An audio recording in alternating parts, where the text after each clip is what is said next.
Do you dislike selling yourself, selling your service, or even having a sales conversation? And does the thought of actually having to ask potential clients for money makes you a little uncomfortable? You see, you're not alone with this. There are a lot of entrepreneurs out there that feel very uncomfortable about sales, about having a sales conversation. But the thing is, it doesn't have to be uncomfortable. Hi, I'm Kay Sanders, your intuitive business coach, helping you turn your passion into a successful and thriving business. And in today's Daily Insight, I would like to take a moment to really talk to you about how you can be more comfortable about sales and having a sales conversation when you sell from the heart and really focus on being of service. Now, if you've ever struggled or even maybe avoided having a sales conversation or maybe even felt very uncomfortable, then the tips that I'm going to share with you today can really help you be more comfortable, connect with your ideal clients at a much, much deeper level, and also inspire more to actually say yes to you without feeling sleazy, salesy, or just very uncomfortable. Now, let's start off with why do so many entrepreneurs feel uncomfortable? I mean, they feel pressured. Oftentimes, really, they feel pressured. There's this fear of being rejected. I mean, it's the worst thing when you talk to someone, you really would like to help them, and then they say, no, I don't want to work with you, right? Or, the whole not feeling good enough or questioning, their ability. Am I really good enough? Can I really do this? Can I really help them? They also want to be liked oftentimes. And, so many entrepreneurs, they buy into this whole thing about sales as being sleazy. I have talked to many entrepreneurs, and one of the things that I hear all the time is like, okay, I'm not a salesperson. I'm a coach. I'm a consultant. I'm a healer. I'm not a salesperson. Well, unfortunately, if you require clients, if you require, to have a conversation with someone, say, hey, do you want to become a client? That puts you in a sales position. That makes you a salesperson, which doesn't have to be a bad thing. And like I said, today I'm going to share a couple of tips with you that can really help you feel more comfortable about that. But, the thing that so many entrepreneurs do is, if they're having an initial conversation, they follow a generic script or outline that doesn't really fit them, that doesn't really fit who they are, and it just doesn't flow very nicely. Or they focus more on the outcome rather than of being of service. Like the outcome is like the need to sign up a new clients. I need to have the money. I need to have a new client, right? Or, another thing is they rush through the conversation, especially when it comes to the closing part, the end part, when it's about asking potential client to, hey, you want to become my client? Do you want to, pay for my service and those type of things, to really inspire them to take that next step. And also another thing that I have noticed a lot is they're not themselves. They change how they show up, how they talk. I don't know, some people always say, you have a different voice when you have that phone voice. When you talk normal, when you talk to someone face to face, you're like all relaxed and stuff. And then when you get on the phone, your voice is much higher and you just show up differently. And I've noticed that a lot with a lot of people is that they just simply show up differently, or within the conversation their voice changed, the way they talk changes, especially when they start feeling uncomfortable about asking for the money, asking for the order, asking people to become clients. That's when their whole state changes. They might even get up, they might talk faster, they might talk slower, they might just stumble over the words, and you can really notice that they're feeling very uncomfortable.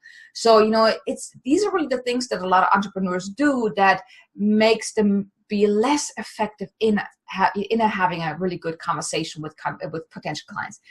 Now, what you could do instead, and some of the tips that I'm about to share with you are actually some tips that I learned, some strategies I learned from one of the interviews that I just recorded recently from one of my future guest experts from my Abundantly Successful show. So, I really took a lot away from the conversation I had with this guy. His name is Jim Padilla. So his episode will be released, I believe, in November or December. So make sure you tune into that. He shares a lot of great content. But, some of the most important things that I really took away from is, some of the tips that I'm going to share with you today. But, one of the things is you really want to come from a heart. You really want to come from the heart, have a conversation with them. If you are using a script or outline, really you want to make it your own. It's great to have, some kind of outline of a script, if you're having a conversation, especially if you're just starting out. just to kind of help you stay on track. But you want to make it your own, put it in your own words and really just have a conversation with someone. Don't just read each question, because people will notice that, but just simply have a conversation with them. Focus on what's in it for them. How can you add value to them, and really detach from the outcome? That's like the most important thing that you can do, is you want to detach from the outcome, because when you're so attached to, I need to sign a new clients, I need to get the money, I need to make more money, you're so attached to that you're not really 100% focused on the client that is in front of you or on the phone with you. So you really want to detach from the outcome. And also, if you know anything about law of attraction and, vibration and stuff, whatever you chase, whatever you really want or need, it actually runs away. So you're going to actually block, the abundance to come to you if you're focusing on the outcome. Just, really detach from the outcome. It's hard. It's easier said than done. But, the more you can practice that, to really just be present and focus on what's in it for them. How can you provide value to them?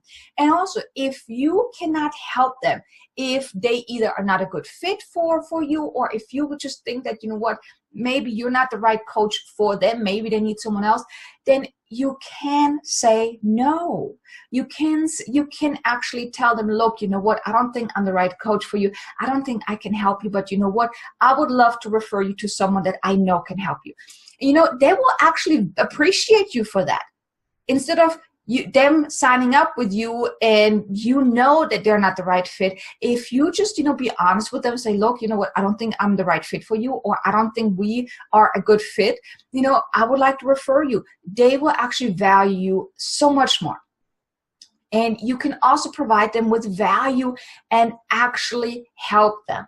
Don't think about the end or the sales portion or the closing part, or, that you have to ask them for the money or anything like that. Really just focus on, how can you help them? How can you help them in that initial conversation? And, really show up from a place of truly wanting to help them. Tune into your heart and also your intuition when you talk to them. You know what they need. You are the expert here, and really be sincere about wanting to help them. And also, like I just mentioned, you are the expert. So you don't have to be their friends. That's one of the things, people want to be liked, right?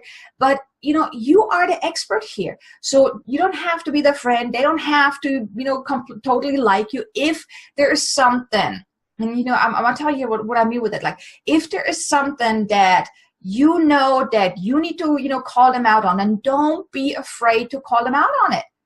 That's why they are coming to you, because if you're a coach, consultant, healer, if you're in that personal development or helping service industry, people come to you for help. They want you to tell them, look, this is not working. So even if they're in the initial conversation, show up as, and this is one tip that I learned from Jim Padilla, is like, treat them as they are already paying clients of yours. So put yourself in the situation. If you're talking to a potential client and they're stuck in their story, what will you do? You will call them on it, right? You will say, look, you're in a story right now. This is not working. Let's look at it differently. Or is this really true? You're going to call them out, because they're your clients. That's what your job is, right? You're supposed to help them. So you want to do that when you have the conversation with them. The first conversation, you want to treat them as if they were already paying clients. They will actually thank you for that. They will thank you for you being so honest.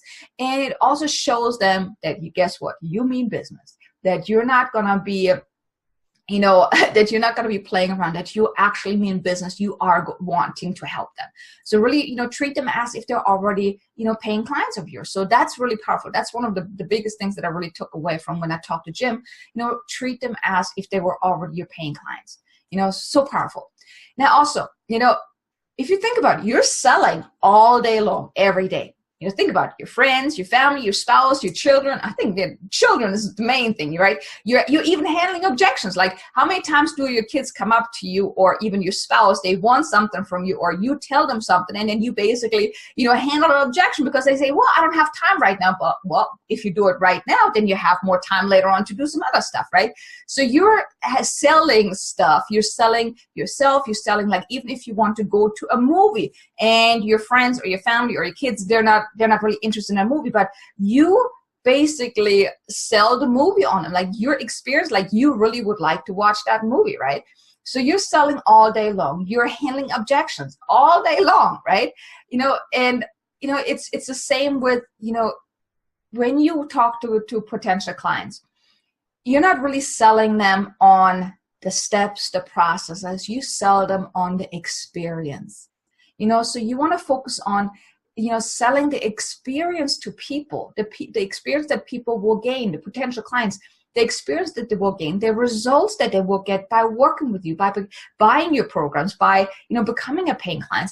They care about the transformation that they will experience. They don't care about the process. They don't care about, all the different steps and how often are we going to be talking and what's all involved. They don't care about that. All they really care about is the experience that they're going to gain by working with you, or by, using your products or services, and the transformation that they will get, because they come to you for a reason. They have a pain, they have a problem, and they want to know that you can actually help them. Now, business is really about building relationships. It's about relationships. People, like I said, they don't buy your products or service. They buy you. They buy the experience. Like I said, they don't care about the process. They decide to buy from you based on you, based on the transformation you provide, based on the results they will get. And also, most importantly, they buy from you if they know, like, and trust you. Now, if you really show up in a conversation and really focus on selling from the heart, having a conversation with them, and really sincerely wanting to help them, and having your ideal client in mind, and really wanting them, help them the best that you can, and really sell the experience rather than your steps and your processes, you really end up inspiring them to say yes to you. You don't have to do no hard selling, no convincing or arm twisting or anything like that, or handling the objections, right? I mean, that's really what so many also trip up about is, they making the sales process so really salesy and very, very strict and very not so appealing, right? But when you really feel sell from the heart and really focus on being of service, it does all the selling for you. You don't have to convince them. If you show up and you just really be of service to them, help them, have the conversation, sell from the heart, it does all the selling for you. So I hope this was helpful. If it was, try it out. The next time you have a conversation with someone, really focus on having just a conversation with them, and focus on helping them out, and see, the results that you get, and really detach from the outcome. You can't help everyone, and not everyone is your ideal client. So it is okay to then say, what, I'm not the right fit for you. You're not the right fit for me. Let me see what I can do to support you in any other way. But, just give it a try. I would love to, to hear, what do you think about this? Like, what is your, effective sales process, or how do you handle a sales conversation effectively so you don't feel salesy? So feel free to leave a comment below. I would love to hear it. Like, also, hit the like button, share it, follow me on my YouTube channel, hit subscribe on my YouTube channel. And I'm super grateful that you're here, and I will see you next time in the next Daily Insight, which is Monday. So I hope you have a wonderful weekend. I hope you have an amazingly abundant, successful day.